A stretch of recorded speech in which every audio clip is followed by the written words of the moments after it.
You ready? I'm ready. Rock and roll. What kind of dog can you not get in Antarctica? A chili dog. What would be the kind of dog you can get in Antarctica? Chili dog. A chili dog. Welcome to the Slightly Serious Sign Podcast, brought to you by Wensco Sign Supply, the #1 podcast in the sign and graphics industry for news, events, new products, and customer success stories.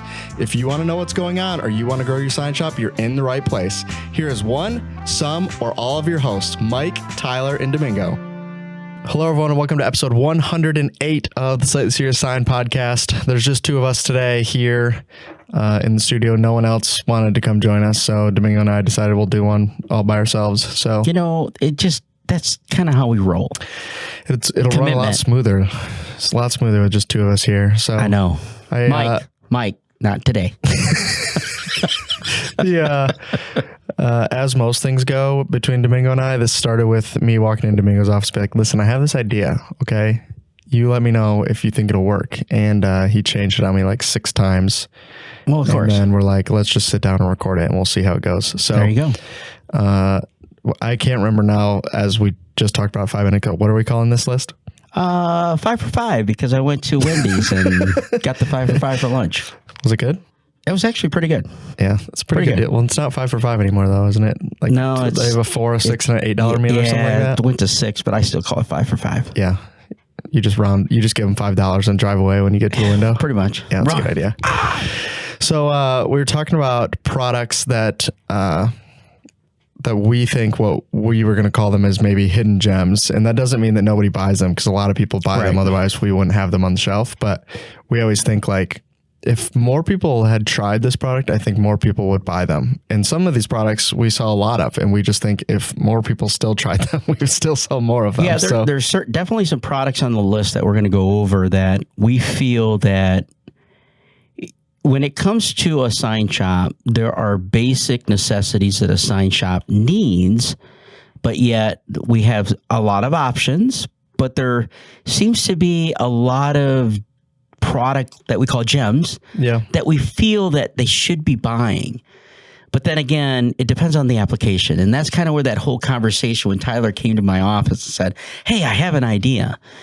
And of course I have to shoot it down and say, Tyler, let's rethink this. But no, it's just a good conversation piece to go over, even in a podcast, to kind of go over some of the products that a lot of people may be using or some may not be using, and they should. It's true. So we wrote them on the board. I don't know if you can see it from this camera, Rick. We could have asked him before we started, but we wrote it on the board behind Domingo, so you might be able to see the categories that we're going to go through here. But we picked 5 categories. We were going to go 5 categories, 5 items, but we didn't want to be here for like 4 hours if you had Domingo and I talking for that long. So we cut it down to it's 5 for 2 or 2 for 5, depending on which way you want to look at it, right? You want to look at it. But we each have 2 products that we picked in these categories. If you're a vendor listening and we go through all these and we didn't mention your product, it was the 3rd one on the list, I promise you. If we just had one more. Yeah, there should be that applies to all of you. So disclosure that we are not discriminating. We are not. No, this just comes down to, and a lot of these, I mean, the ones on my list at least, are ones that I've gotten the chance to use personally when we have to do projects here. We got to do rap classes, or we got to do stuff for our formerly open house Midwest Sign and Graphics shows. Like, all these stuff are stuff I've used, and every time I use them, I just think, like, I don't know why anyone else isn't using these things. So that's kind of where the idea for my list came from. Some of these are new, some of them have been around a while, some of them are newer-ish or changes, I guess. So yeah, that's my disclaimer to start. So the first category is digital media is the first category. Do you want to go first? Do you want to go second? Yeah, I'll go. It doesn't matter. Snake draft? I'll go first. Digital media. I actually put down Arlon 4600. Ooh, nice. A GLX, because that is like what we talked about before. It is a Cadillac of calendared film, 7-year outdoor. It can go on vehicles as well. I think that is a Swiss, like they said, Swiss Army knife of media, which it kind of holds true, to be honest with you, because, and it's not to point out that we like Arlon or anything like that. It's just that these are some of the products that I actually use. I don't get to do car wraps with Tyler. I basically get the product and I test it out on everywhere, basically in our building. And this is one of the products that I actually been testing a long time ago when it first came out. but it seems to be like a Swiss Army knife of a product that people should probably have. Yeah. So that's one of mine. That's a good point. Yeah, it's so I'll go into mine because they kind of go together. So this is the reverse order if I have them in my notes, but for purpose of what you brought up, the one I wrote down was MDX. So, and why I say they go together is I've been thinking about making this video that explains, like, I think there's I would have to go out and count them, but I think there's maybe 6 total categories of vinyl, of digital media out there. And I think MDX kind of would have split that. So let's say before MDX, there might have been 5, and then MDX came in and I was like, you know what, actually this kind of fits in its own area. So where 4600 comes in, right, is like ultra premium calendared, right? As high as you can go on calendared vinyl, that's where 4600 fits in. Where MDX fits in is basically that next step, right? Like maybe you need to do something that isn't quite right for calendared. Maybe it needs a little more flex. You need the cast material. That's where MDX comes in. Well, MDX is a cylindered cast product, so that's kind of where that comes into play. It's not the cast of pie where everybody wants, cast is so expensive. Yeah. But no, this actually, you're right. It's right above that calendared material right there. But it's a great product for vehicles as well, flat surfaces, even contour curves. It'll also work. Yeah, as long as it's obviously, like we said, it's not a full blown like ultra premium cast product, you know, like the ones that everyone seems to use in the market. But like we talked about, there's space for all of these materials, right? And where you can save a lot of money is if you're using an ultra cast where you really don't need to, right? When we talked about it, that is a perfect if you're doing the inlay of like the side of a van is like 90% flat, right? If you're doing sides of vans, you're not doing full wraps, you probably don't need an ultra cast, which we shouldn't tell you because we would love for you to spend as much money on vinyl as possible, right? But oftentimes it's like, hey, that's just overkill for what you're doing.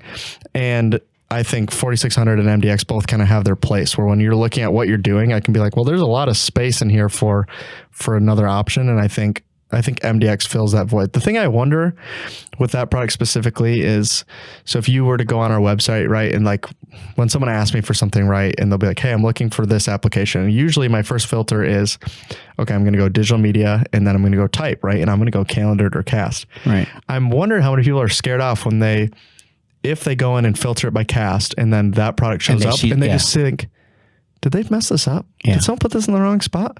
Because the price doesn't make it seem like it belongs there. So that's why I bring it up. I think if people tried it, I think they would get super comfortable with it. Well, I think this is what we're talking about, is that, you know, there's different applications that we could discuss. And if we could go into the weeds, then we could narrow it down to a product, right? 100%. Yeah. But I think these are 2 products that we just brought up that I think should be in every sign shops, just to see what other applications that they could use it in. Yeah.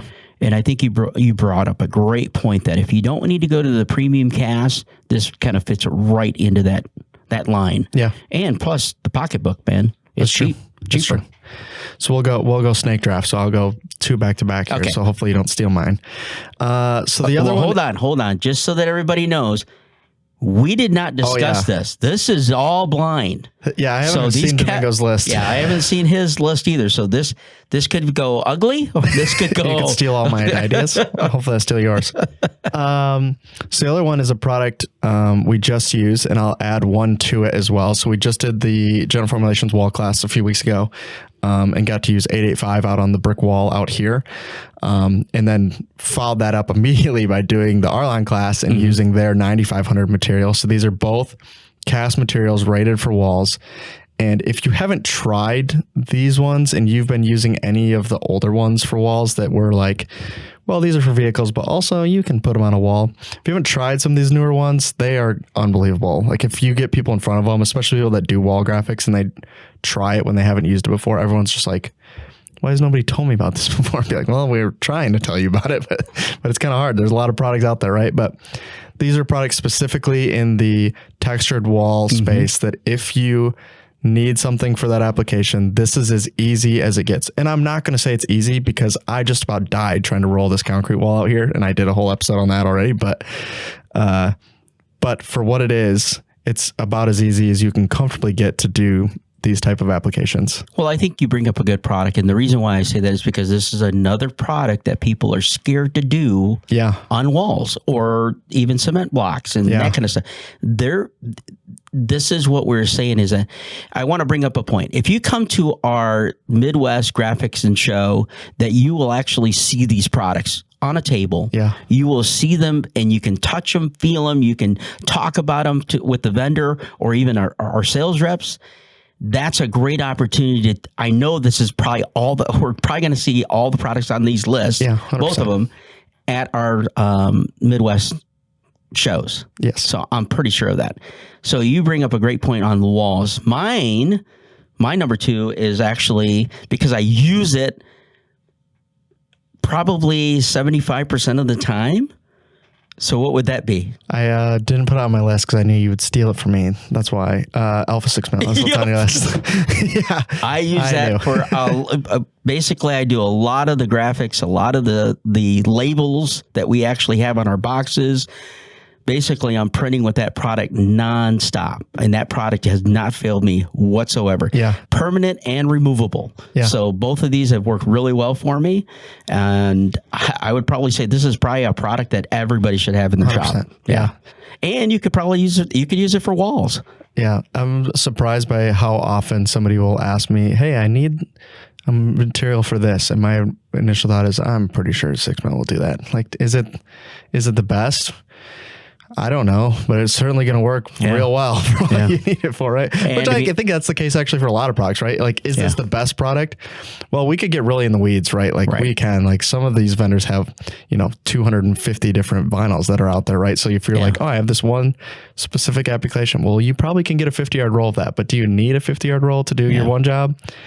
And Alpha 6 mil is like, if you called 4600 the Swiss Army knife, like it's like the economy version of that, right? Like, do you need something that's going to go on a flat surface? Alpha 6 mil is going to do it. If is it a wall? Is it Coro? Is it boxes? Like whatever you need. But it for. Like anything to do with a product, you definitely want to test it. You don't want to just throw it up there and say, "Oh yeah, I got an unpainted wall and it's on drywall," and put it up there. And that's true.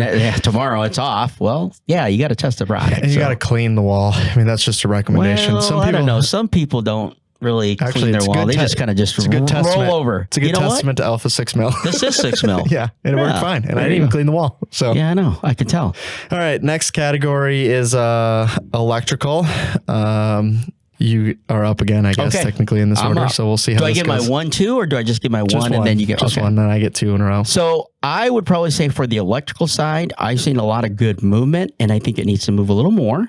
But I would say our United 24 volt. Yeah.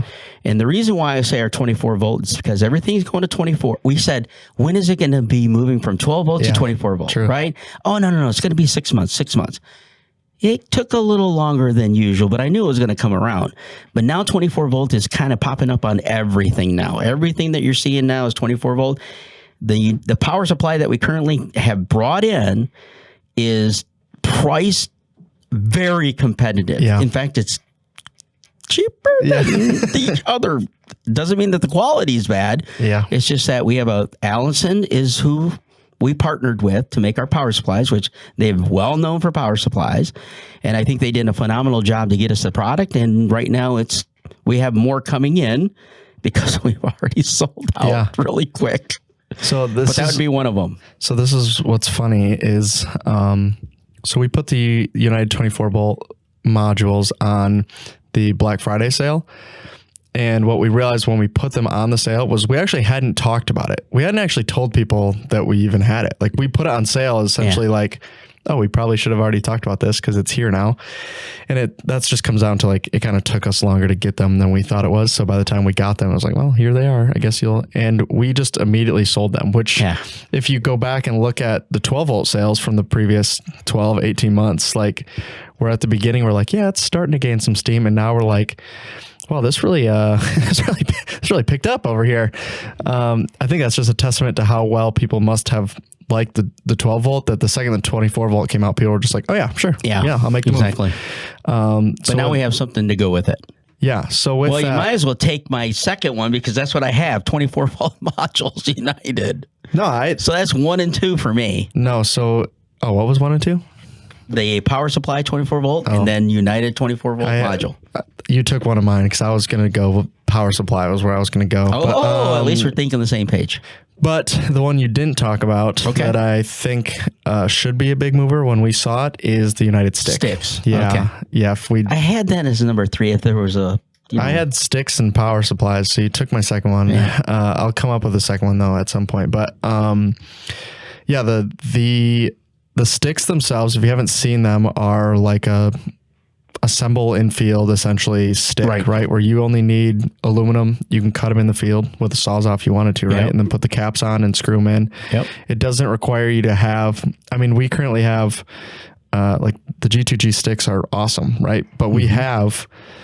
I don't know how many stock numbers, right? So from 24 all the way up to 120 in single-sided and double-sided, and now also 24 volt as well, meaning there's whatever that is, 50 plus SKUs, right? Where if you're in a truck, you're going to be like, well, what am I going to do? I'm going to walk around with 50 different SKUs in my truck to do them on site. Versus if you put the United on with the sticks, you only need the sticks, the connectors and the bag of modules. Yeah. And real easy to use. Snap right in. Yeah. Basically, you take this, your extrusion, and you just basically take your module and just pop them in. And you can adjust those to give you more light or whatever you're looking for. I mean, it's a pretty slick little system. I can tell you that. Yeah, I think once people see it, especially with the Midwest Sign and Graphic shows coming up, once they see it and get it in your hands, if you're doing electrical work, I think it immediately makes sense to you. Like, oh, I see what this is for. Yeah, if you're doing electrical, I mean, that's kind of the concept of what the guy that's going out and doing these retrofits, they basically said, we need to have a box of sticks. Yeah. I don't know what size I'm going to have in this cabinet. So that's why I need to be able to just take the extrusion, cut it to what I need, put the end caps on, put the modules on, and just go. Yeah. The other benefit too, like, is if you haven't been in the sign before, right? You're servicing one you haven't serviced before. That's 2 calls, right? So the first call is you're going out there with your bucket truck, opening the sign and saying like, oh, yep, there's 620 inch bulbs in here. Let me go back now and tell them, oh, there's 620. Versus now you can go up into the sign and be like, oh, it's 6120s. Call down and be like, all right, here's my price to swap them. I have them here in the truck with me. Does that work for you? Yeah. Okay, cool. Back down to the truck, build those 6 sticks, put them up in the sign, and you're done. Like it's so simple. So that's my one. My second one is this. I don't know if I call this a product. I'll call it a product, right? But it's the let me call it made for you flex signs. I think every time we bring this up and someone's like, oh, I'm trying to make them in-house. And we're like, well, we can make them. Good point. Not we here at Wensco. No, G2G. We'll make them for you up to a certain size, right? Like if you need them, like the sign that's on our wall here was basically like, hey, here's the general idea. Yeah, the one that's behind me. The one that's on behind you. Actually, there's 3 in here. Oh, there's 3. Oh, yeah, there is another one. So, all 3 of those were basically like, hey, here's what I need. And then they send you a rendering and and then they make them for you. Yeah. And it's unbelievably easy. If you want to learn how to make it, they'll come out and show you, right? There's no problem with them walking you through how to make it, but that's been, I think, one where when we tell people about it, orders kind of trickle in. You're like, oh, I'll just start offering it, and if they take me up on it, it doesn't cost me any time, right? I just have to get I just have to get the quote right, and that's been a slow. And they'll even quote it for you. So I mean, a lot of franchises are starting to use that. Sure. A lot. I mean, that because we were at the shows and we explained it to them, and that's where they're taking off now. So. Do we get commission on that? I don't know. We shipped them all over though. He buys us good dinners. Texas. Yeah. We shipped some into Texas, into Florida, Georgia. I know, the Carolinas. Like we've shipped these signs all over the place because it's just easy on their end to just quote it, get them shipped in. They make them in New Jersey. So it's not like you're waiting for them to come in from overseas. Like it's all pretty easy stuff. With their 3D print technology, you can get a little bit different and not just flex. So it's kind of a win-win if you add it to your business. So third category, we go all over the place in this one because this is where I spend most of my time here, but is automotive. Yeah, so that is your baby. I didn't specify anything. I don't want to get into that. I mean, yes, I have to, but I rely on you. I just don't. Yeah. All right. What do you got then? Well, I thought, are you up or am I up? You can go first. Okay. Well, the 2 things that one thing, right? One? Yeah, go ahead. One I actually put in was window tint. Yeah. I think window tint is a product that we're starting to see a lot of success now. People are starting to realize how simple it is. Yes. We're selling quite a few plotters now so that we can actually cut the product. Yeah. But we are moving a lot of the window tint. And I think that's an arena that if you're doing car wraps, doing wraps, you might as well get into it because it's similar, it's simple, and you can make quite a bit of money doing it. So I was just listening. This will give you the timeline on when we're recording this. So the Scott Decker episode came out today, right? Am I out of my mind? Oh yeah, it's today, right? Yeah. And he talks about, there's a section in the middle where he talks about like having hungry competitors out in the space, right? Where like, oh, here's my price to wrap your vehicle, right? And then someone comes in and quotes him, is like, you know what? I'm gonna do wrap, PPF, and I'm gonna tint your car. And then it's like, how are you gonna compete with that, right? Yeah. But I think a lot of people are seeing it as an add-on with a lot of these companies that are wrapping their cars. Like if you just offered tint, like, hey, you're already here. Yeah. While you're here, here's the price to tint your windows. And this will lead into what mine is, because it technically is tint, but I'll specify is the crystalline series. Yeah. Which is, I jokingly called it non-tinted tint, and 3M corrected me that it's automotive film. So crystalline automotive film. But I just keep calling it non-tinted tint, right? Which is a film that a lot of like fleet companies are now putting on the passenger and driver's side windows to kind of prevent some of the UV and all the harmful stuff that's coming in through the windows. If you're dealing with fleets, and especially some of the big ones, especially like when you're talking like UPS, FedEx, that type of stuff, right? Yep. They're familiar with this process to start with. So if you're doing that kind of graphics, you're lettering trucks, all that kind of stuff, and you offer it to them, explain it to them, I think you're probably going to get, even if it's say 1 in 10 of them take you up on it, you're going to do a lot of business, because that film is a good moneymaker for the shops that are doing it. And it's really not hard work by any means. Yeah, but it's a product that's a top of the line from UV. Yeah. So I mean, that is something that a lot of people just don't understand. When they buy a car, they buy a car. Yep. Oh, it's tinted. Yeah. Well, you know what? What kind of tint is it? Yeah. Because that could actually be reversed, where it's why is my car so hot? Yeah. But which is most of them. Exactly. Yeah. So those are some of the products that you kind of lead. When you get into it, you'll understand. It's very easy to understand it. And that product line, if you really, and I think you bring up a great point, is that a lot of these fleet companies are starting to go to that, and they're starting to make it an requirement. Yeah. So you got to start looking. Now, see, we could go on a tangent, but I'm not going to. Yeah. So I mean, like, but let's just to give you like a hint of what he's talking about there. Like, I think it was UPS. I could get my facts wrong here, but UPS has. Their drivers are union based, I believe, most of them at least. And they had a whole settlement about like taking care of their drivers. And part of that included putting UV tint on a lot of these vehicles, because a lot of them that had been driving for 10, 20, 30 years were getting skin cancer on that side of their body. Like it was happening. Yep. And we've known about it for a while. Like you can go and read all the crystalline stuff, and it talks about the reports from long road truckers just getting essentially skin cancer on just the left side of their face, right? This face that's facing the sun all the time. So just know that comes up. The second one I want to talk about is, I'm going to cheat. I'm going to give you one, but then I'm really want to talk about the whole category for a second. So, I was blanking on the name of it. That's funny. The bill collector. So we used it in the wrap class, that specific tool for doing wall graphics, but even for doing like just general signage, especially if you have like an airgress. Like when we did the door, if you saw any videos from the RapsCon show where I had the door and the whole cabinet was wrapped, I did that with a squeegee on the first one, and it took me, I don't know, not that long, right? Let's say like 10 minutes to do a side. But I'm kind of fighting it towards the end because I've been squeegeeing it so much that I'm just kind of stressing it out when I don't need to. Got done with the whole side and was thinking like, why am I not just getting a bigger squeegee? I'm using a 4-inch squeegee to do this flat surface. Like, what am I doing?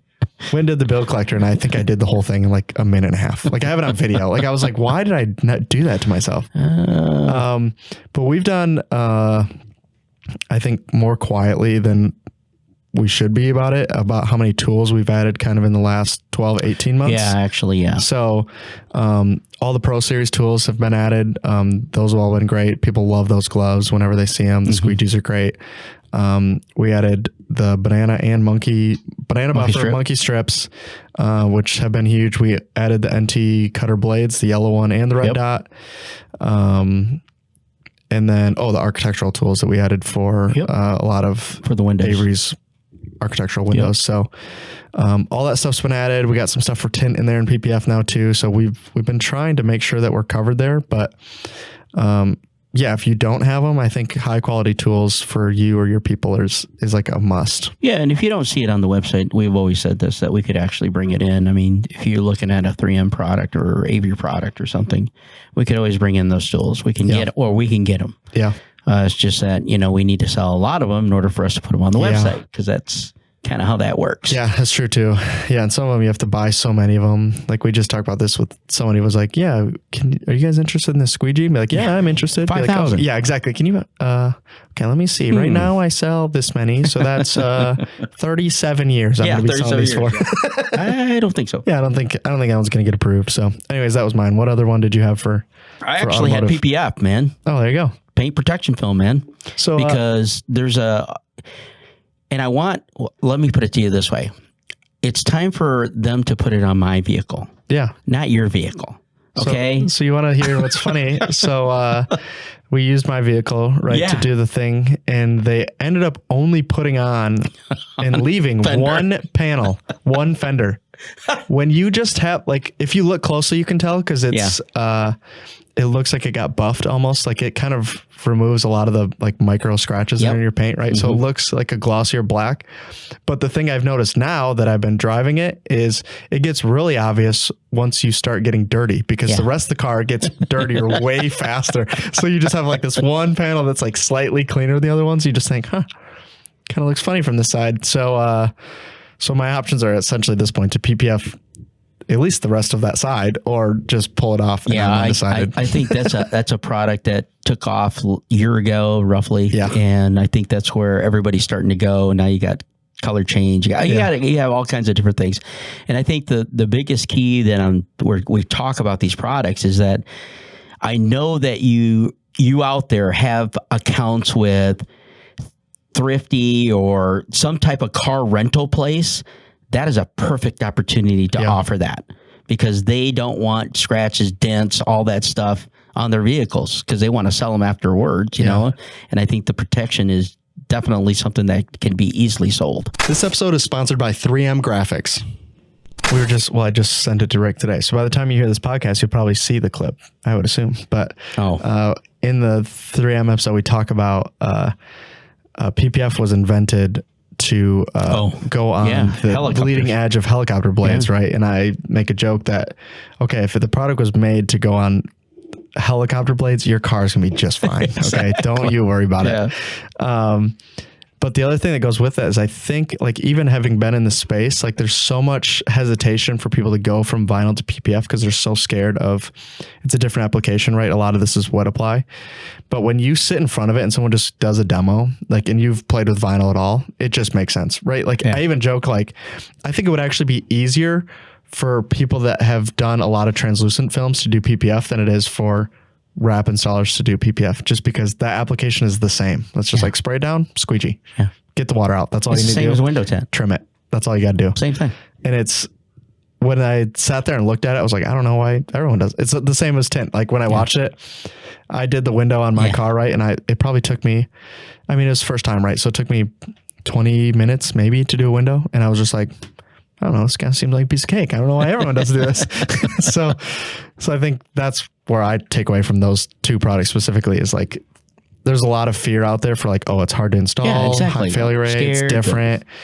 If you just bought some, right? We could sell it to you by the feet because that's how we sell it now, right? Buy 5 feet and do a window and you'll be like, oh, you know what? Actually, I will start offering this. It's just not that hard. In the Midwest Sign and Graphic Show, we're going to have some of that there. Yeah, hopefully. Yeah, so hopefully come to the show. Come to the show, and So do that. All right. The next category is one where oh boy, I need my disclaimer We're again. about to tick off some people. So I said this earlier. If you hear it and you didn't, your product didn't make this list, it was third one. It was the next one on my list. I promise you. Okay. Or the fourth or the fifth, but it was on the list. Yeah, we've gotten this particular category. We've been I think in the last 12 months, super spoiled. I just talked to somebody, so I'll just lead and then I'll have a story that goes into this. So the next category is equipment, right? So when we're like, hey, don't worry, you were next, right? I had a customer come into the wrap class here, and they had come in and they had already gotten a demo on the Roland XG640 and the Epson S9170. The wrap class we printed on the HP 730. Okay. So he said, I already got a demo on the other two. What's the difference, right, between HP and these two? I said, okay, well, different ink technology, right? Yep. So like, here's the pros and cons. He's like, okay, well, which one should I buy? And I said, if I'm being honest with you, whatever one you like. And he was like, haha, like he thought I was joking. I was like, I'm being honest with you. Last year I printed 2 of the classes I printed on the XG. 2 of them I printed on the S9170. So I've run full rolls on these, right? Yep. Full process, lamination, everything onto the vehicles, installed them. And now I've done a class with the HP 730. And I was just telling him that, like, honestly, they're all great. I can run you through the pros and cons on all of them, right? If you put me in Epson's booth, I could sell against Roland and HP. If you put me in Roland's booth, I could sell against Epson and HP. If you put me in HP's booth, I could sell against the other 2 as well. Like, I know the pros and cons of all of them. And I think for some people, sure, maybe there is a slight benefit to going one versus the other one. But like I said, we are so spoiled with the equipment that's out there right now where it's like, well, if you were to get any of those, you're going to crush. But anyways, that all being said, here's ones I think. Well, what I was going to say is the beauty is that we have them all here. Yeah, 100%. So we get to play with them. We get to run. We have government jobs that we run, Mike. So we get to play with all of them. So we get to see the ins and outs of how they load, how, what kind of color saturations that we can get, what kind of colors we can hit, those kind of things. So for a customer to see all that, that's the beauty of going to a demo center. Yeah. You get to see all those. Yep. And you get to see how they operate. What I feel that we should have these customers do, which I know you're not going to like, have them load it. Yeah. Have them go through the process of it. Yeah. That will tell you, well, I don't want to get down really low or, depending on what it is. We talk about this in the wrap class where sometimes you show somebody something and they're like, oh, I've been doing it wrong my whole life. That's how I feel sometimes with this equipment. Like I'll just use the HP 730, right? I'd never run it. I've seen lots of demos on it, right? Seen lots of people print it, went to their demo facility, saw the whole thing, right? But even the difference between seeing all that and then going and personally running it, I was immediately like, oh, that's interesting. Like, it's just like, you don't think about it. Yeah, like exactly. When you're seeing the demo, you're like, oh, that's cool. And then you do it in life. You're like, oh, that's kind of a good idea. And I feel like that's what would happen. Like if you were like, you come, bring a roll, load, do the whole process. We'll show you how to load it, but you're doing it. You're loading it. Get it on the take-up reel, do the whole thing, right? Yeah. And I think people will be interested to see which ones they do and don't like. And some people just have a preference just based on that. Honestly. Exactly. So anyways, where were you going to go with yours? You can go first. Okay. Well, actually, and again, these are, we could get into the weeds again. It depends on the application. Yeah.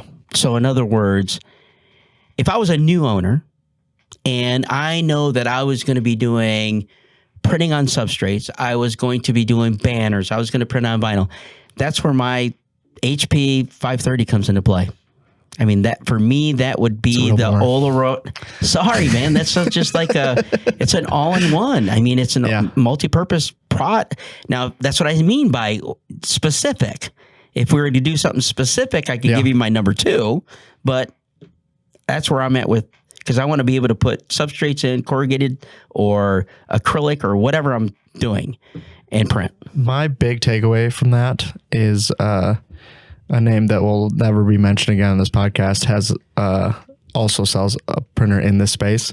If you were to use those 2 printers side by side, like we just said, the whole process, you load it, You put the file in, you print it.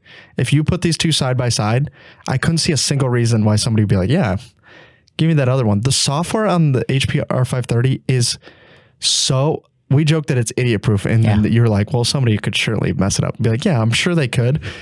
But it is so unbelievably easy. Like it's drag and drop. Literally just like drag and drop. You load it in and on the screen, it shows you your substrates, right? And you're like, oh, okay. And then you take your file and you just put it on, like it's exactly how you would think it would work. Like, just put it on the substrate and it's like, yep, that works. Or it's like, oh, the size is wrong. And you're like, okay, is my file wrong or is my substrate wrong, right? And there's like, there's just nothing to it. And then you just hit print. And then you just wait there. 3 minutes later, come and get your yard signs off the printer. It's ridiculous. Like, I don't understand. And I keep joking that like I keep lowering the print quality as I go, like when I'm doing signs here, because I'd be like, okay, 8 pass. And you're like, yeah, it looks great. No, speed it up. 6 pass. And you're like, I don't know, kind of looks pretty same. But I joke about if you don't put them side by side, right, it's kind of hard to tell the difference. But it prints so well at high speed that you're just like, I don't know, it's just ripping through. So that was my first one. So I'll come up with a second one for you. But you have same one on I had R530. That was my first one on the list. Hey, we finally agree on something. So yeah, I think it only took the fourth category. Yeah, I think it's so unbelievably easy. So I'll go to my second one and I'll go pass it back to you and I'll come up with another one by then. A thing that we talk about, I mean, every open house we talk about it, every event we talk about it, every class we use it. I know. And I just think everyone should own one. And a lot of people get scared away by the price for what it is. And I just tell people, I promise you, no one's ever been mad when they bought one. And yeah, rollover flexi table is just ridiculous. Oh, it's so good. I look at it like every time. I always joke. We were just talking about this at the class where one of the classes we didn't have one here, and I had to go to a customer shop to prep my graphics because I refused to do it on anything other than a rollover table. And anytime we have to do signage here, and the demo unit that's here literally just sold. Like by the time this goes out, it'll probably be gone. A new one will be on the way. That's the problem. And I always joke that it feels like I have to do peasant's work when I don't get to use the rollover table. When you've been so spoiled by using it, when you go back to not using one, you're like, how does anyone function like this? What am I doing? Yeah. And I know a lot of you listening will be like, oh no, we're fine. And I bet you are. Like your application, I'm sure, is going smooth. But if you just see it and go like, huh, yeah, like we joke, this is sad to say the story out loud, but I'll tell it anyways. We had a guy come and look at one. And be like, oh yeah, I think I need one. Go back, quote it. He buys one.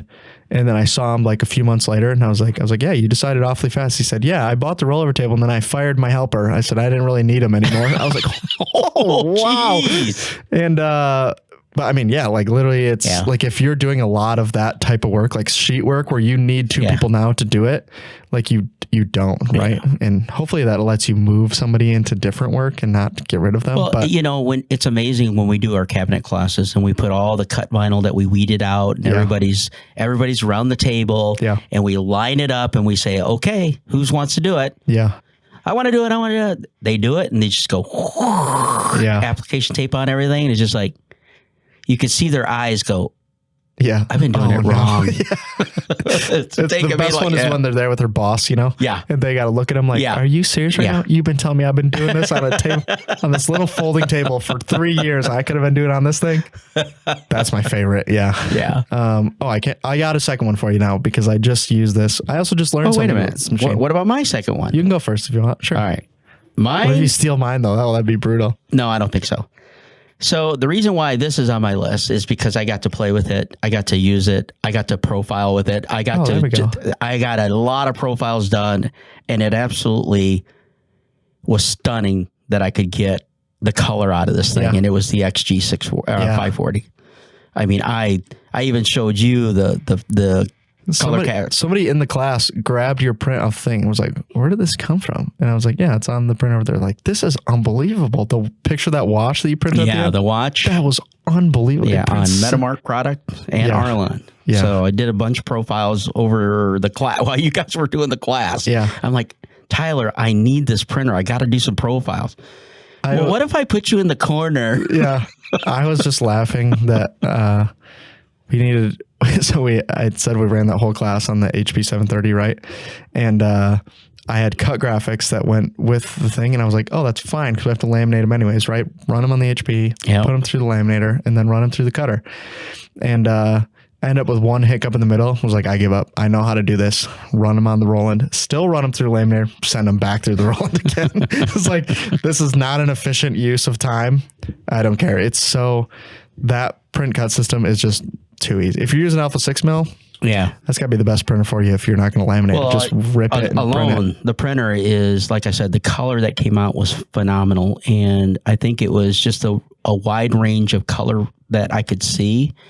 Halftones, skin tones, grays, everything came out to what it needed to be. Yep. And that basically got the color range in focus for that printer.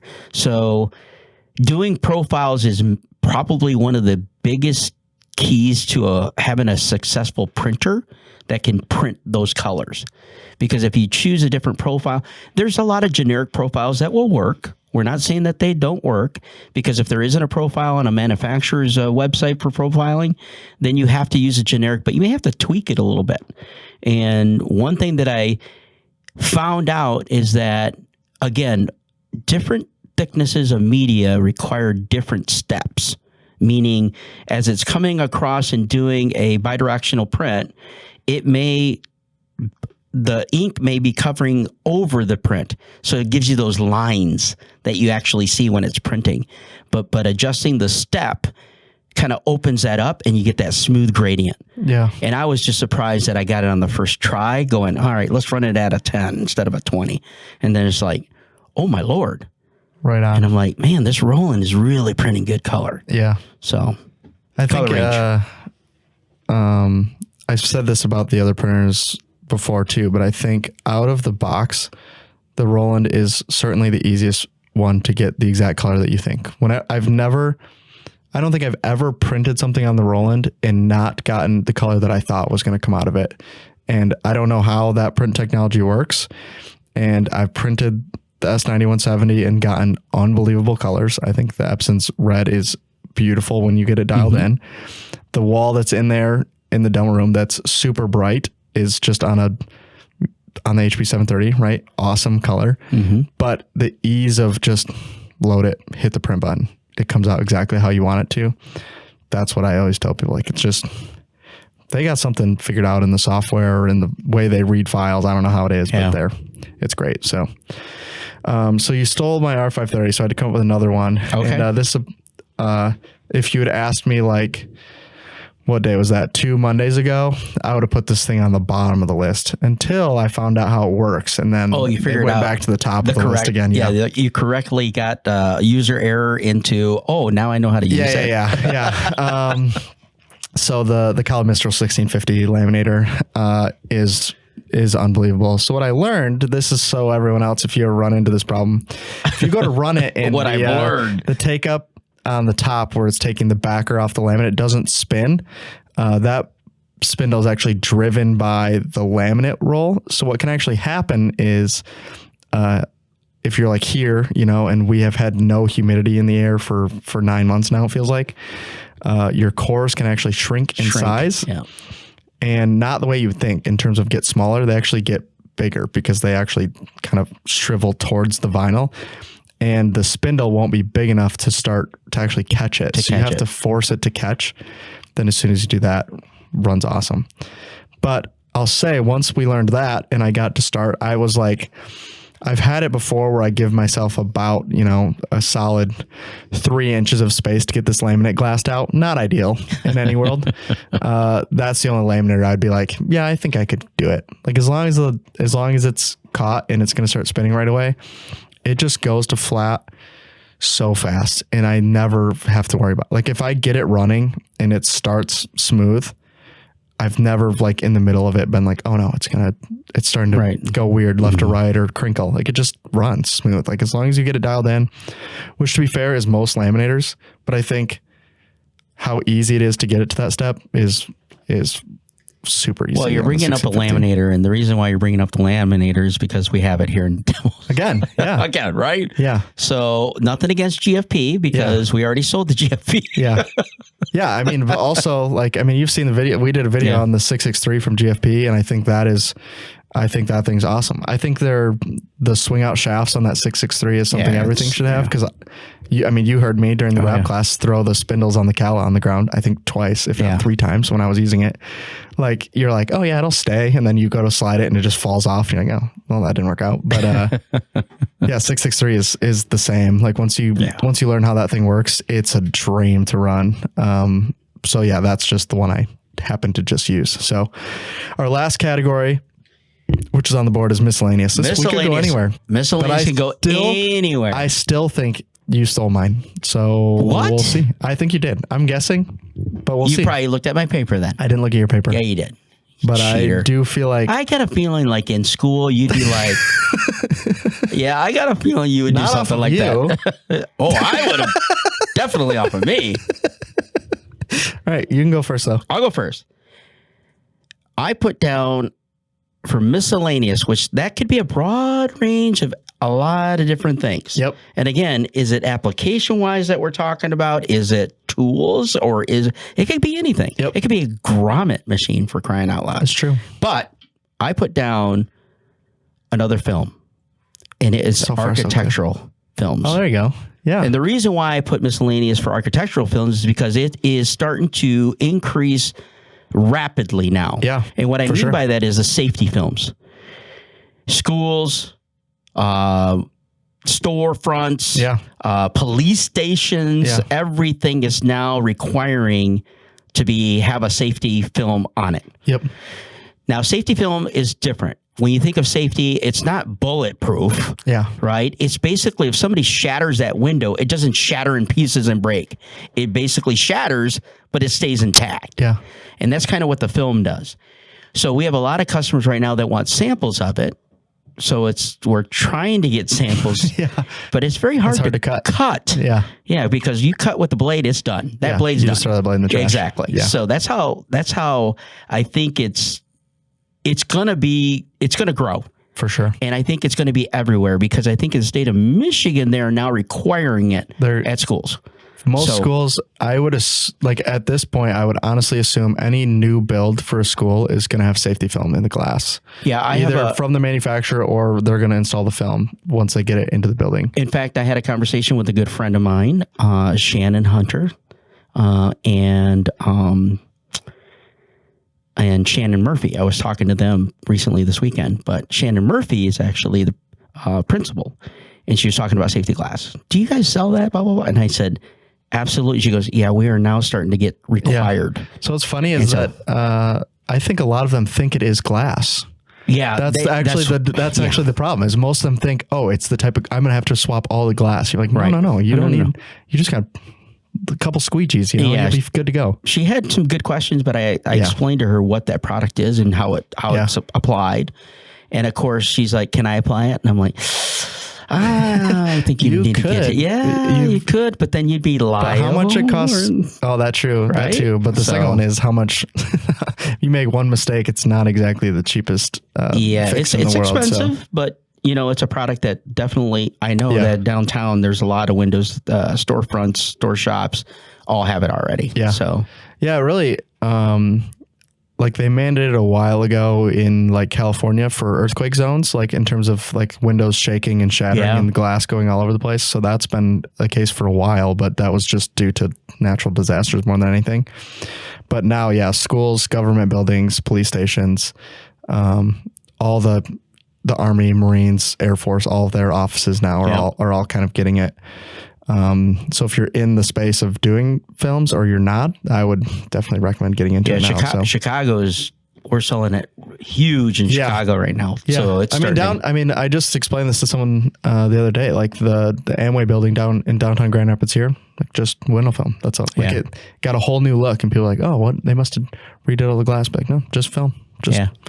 Film all the way up to the top. Well, even architectural films, not even safety, but just, Yeah, we just get in a lot of museums looking at the UV films. So like Avery's Natura, I've talked to 2 different museums looking at that film because they don't want their UV light to hit the artifacts and all that stuff. So not fade it out. So just like I made a joke earlier about the non-tinted tint. Natura is like as close as you can get to non-tinted tint, right? If I don't want to change the look from the inside or the outside, but I want the UV, Natura is like the closest thing we can get to that. So mine, the one I thought you were going to take, which maybe it's your second one, I don't know, I haven't looked at it yet, is Alpha Tape Clear.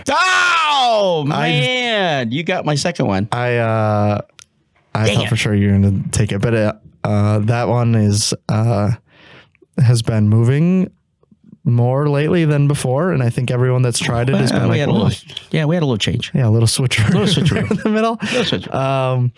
But it's a product that I have always liked for anything you're doing sticker related where you want a clear one, or if you would need a non-paper based one. I think if you use Alpha Tape Clear, you're going to be very happy with your choice, and you're going to immediately notice the difference. So yeah, I think, there again, we're talking about some of the products that we think people should have, and application tape is one of them, right? So why not have a product that works and a product that you're going to use probably on a daily basis? Yeah. So why not get application tape get our Alpha Tape? So even the paper or the clear, I know that the clear is starting to grow a little bit. And the reason being is because of the change. And I think that there's great opportunity that people don't know that you should be able to understand is that you could buy a larger roll and we will cut it to your size that you're looking for. So a lot of people have different types of different widths that they're looking for. Buy a big roll and we'll tell us what you need to cut it in, and we'll go ahead and cut it for you. Yep. So a lot of people just don't understand that. I got to order 6-inch. That's it. No, you could order whatever you want, whatever sizes. And if you haven't bought it recently or ever, I'd at least try it for now. See if you like the new stuff. I think it's as good as it gets. So I'll go into my second one. I'm almost certain you didn't take this one, but I just talked to a customer about it the other day, and I thought, well, you already took my two. I should probably tell more people about this. And that is ACM blanks. So a product we've carried, but we haven't done a real great job at promoting it probably. Correct. It's a little specific, but if you're doing like parking lot signage, but it isn't like an office park, right? It's like a nicer, like a museum or anywhere where they're looking for something slightly higher quality, or it's in a place where it's going to get hit by like a plow truck or like flying snow or anything like that. I think it's a great addition. So ACM blanks come the same size as our aluminum blanks do for the most part, 1824, 2436, 1218, all that kind of stuff. Yep. Slightly more rigid, pretty much the same, radius corners or square or whatever. And is a great upgrade from a standard aluminum sign. I think most people know aluminum signs, so they'll keep using it. Right. Customers are asking for it. But if you're looking for something slightly different, I think that's a great upgrade. I don't have a lot more to say than that, except for it's white blanks. I think they're great. So pretty easy. Pretty easy. I mean, we have different sizes like you mentioned. And I think that's a product that people should have. And again, it could be focused on different signage of where it's going to go, you know. So I just was dealing with somebody looking for signage inside their building, right? And they're like, what do I put it on? And I was like, that's where I would go. Like especially if I had a sign shop that didn't have a router, right? And you're just like, well, I'm just going to buy, a box of 12x18s and I'm going to put bathroom this way, or whatever this way, offices this way, that type of stuff. Super easy, and it's going to hold up for forever, really, as long as the vinyl's right. So this episode is brought to you by Arlon Graphics, a trusted source for high performance cast vinyl. This is their new product, DPF V9500, which is a high performance non-PVC polyurethane product that is made for highly textured surfaces like this. Check out this and all the new products Arlon has coming out at Wensco.com.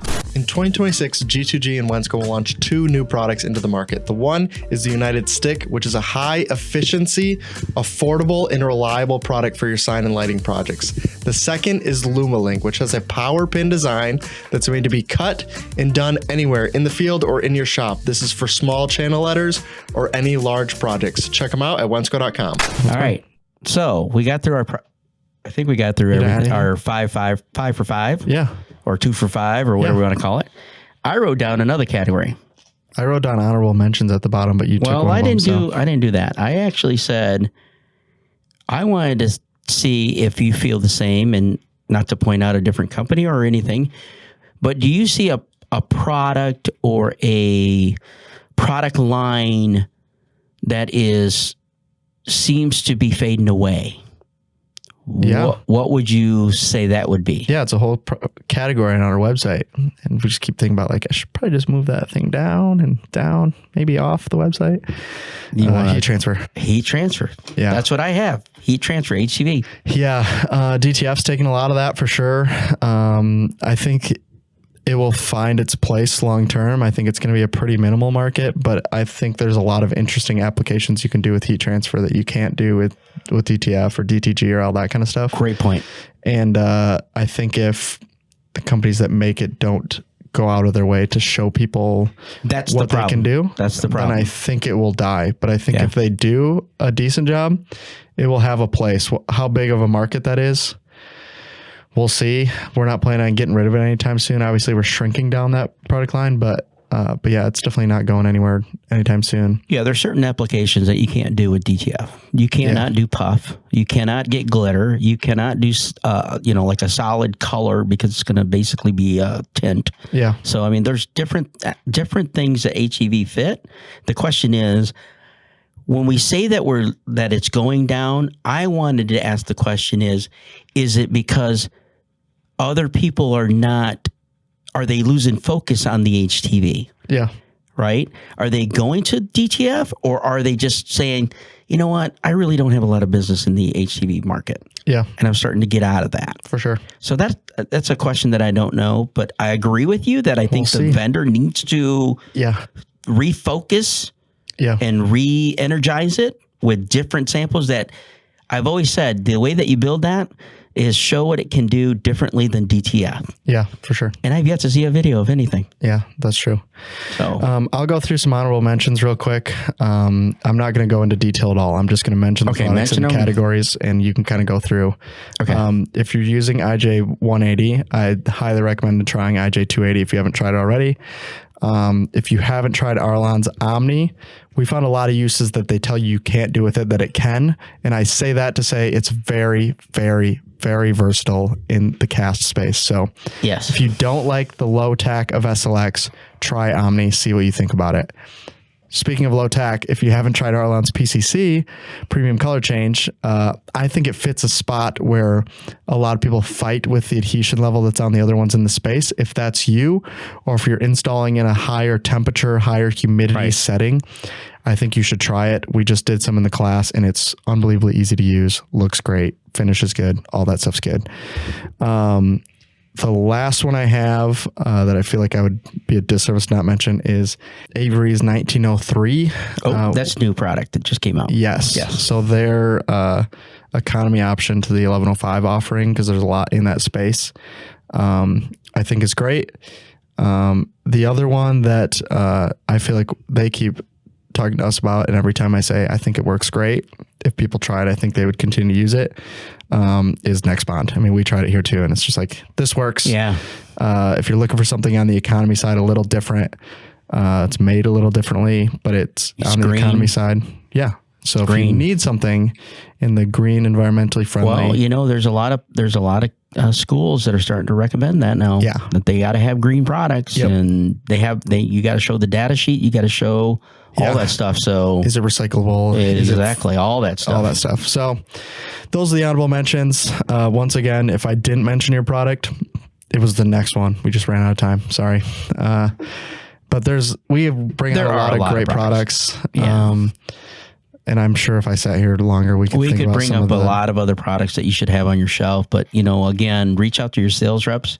They are the ones that are there for you. They can recommend a lot of different products, and just give them the situations, because they're going to ask you the simple questions. Is it indoor? Is it outdoor? Is it, is it going to be short term? Is it long term? Do you need it permanent? There's a lot of questions that need to be asked. You just need to ask the right person. And we feel that, getting in touch with your sales rep, that's probably where I would start. That would be the best solution for right now. Just give them that information, give them a call. You know who your sales rep is. If you do not know, then reach out to Tyler at 1-800. If not, just email us at email us at Wensco.com. Or sales at Wensco.com. Or sales at Wensco.com. Or call us. 800-253-1569. There you go. Give us a call, and real humans will answer the phone. We don't even have robots. Yeah. If we find a good enough one, though, we'll employ one. But right now, they're not good enough. I'm just kidding. So yeah, hopefully that was helpful to you. That was glad we didn't do 5 for 5 because this took us an hour to get through this whole thing. Holy mackerel already? Wow. So it kind of worked out. So hopefully this was helpful for you. Hopefully you learned something new. If there's any of these new products you want to try, you can reach out to us. We'll be happy to sell them to you. Because if you didn't know, this podcast is sponsored by Wensco Sign Supply. So go to Wensco.com. You can check out everything that we mentioned there. And I'm sure that we'll do 2-Minute Tuesdays on some of these products too as well. So check it out at Wensco. Check us out on social. Rate and review the podcast if you made it this long. And send me money to my Venmo because we got to keep doing this podcast. I'm just kidding. But thank you guys for listening. We really appreciate you. And we'll see you guys in the next episode. So thanks and goodbye. Thanks.